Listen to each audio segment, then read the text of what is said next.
La vida de Jesús, según los textos canónicos, nos impresiona a veces en ciertas cosas que él hacía, o al menos estos textos nos dicen que hacía.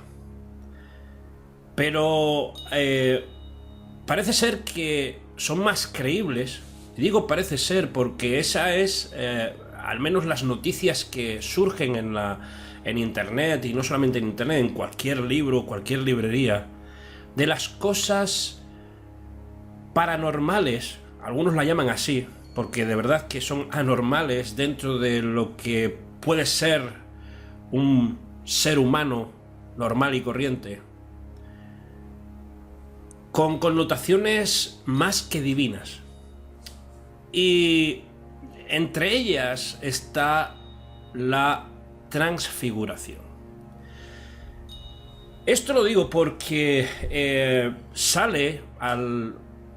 ya se conocía hace tiempo, pero sale ahora, le dejo en la descripción del vídeo, les dejo el enlace en la noticia, de que hay unos textos apócrifos en la que se relata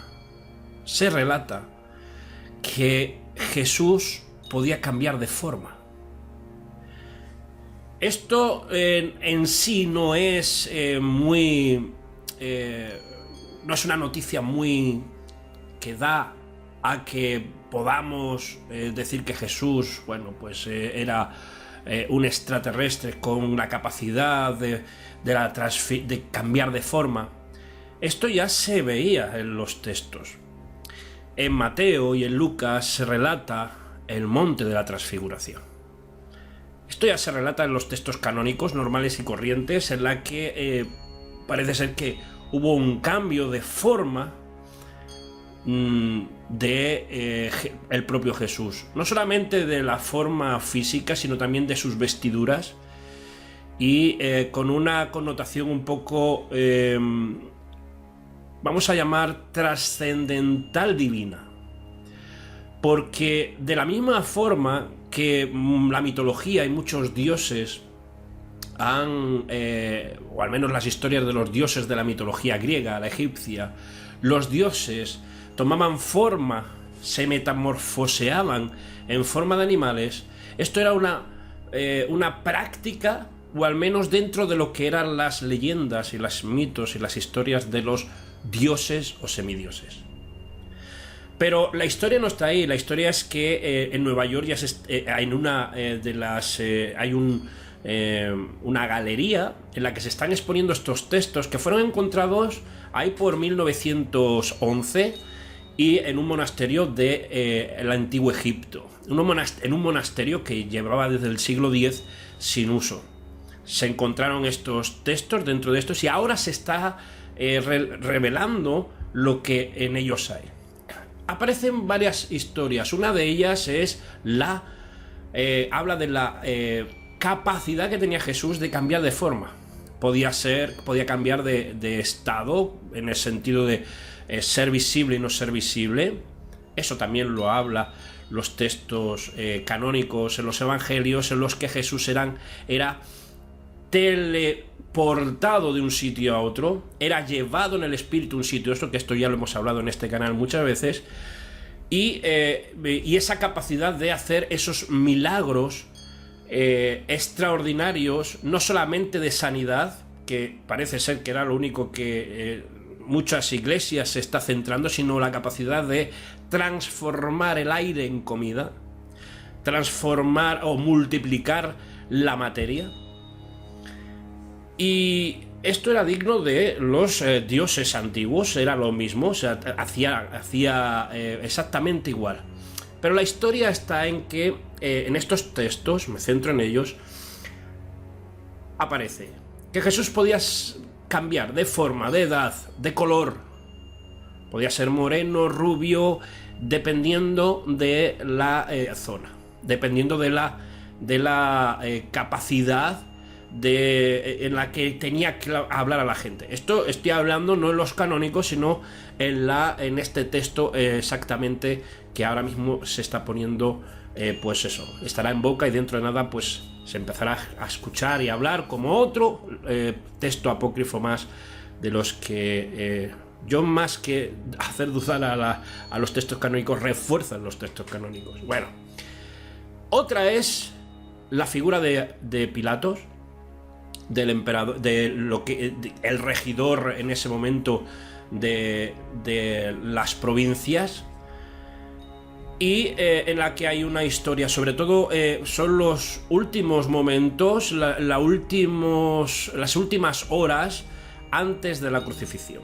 Aparece ahí Poncio Pilato. Bueno, esa historia tampoco es muy relevante, pero también el que está traduciendo, uno de los profesores que están traduciendo este texto, dice que hay algo significativo en el beso de Jesús.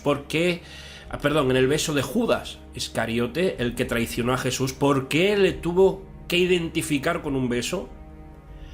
¿Por qué la manera de que para que los demás reconociesen? Porque además Jesús era bien conocido, sobre todo en Jerusalén, porque se había dado a conocer, y los que venían a aprenderle ya sabían cómo era. Y cómo es que tuvo que Judas darle un beso para identificar a Jesús.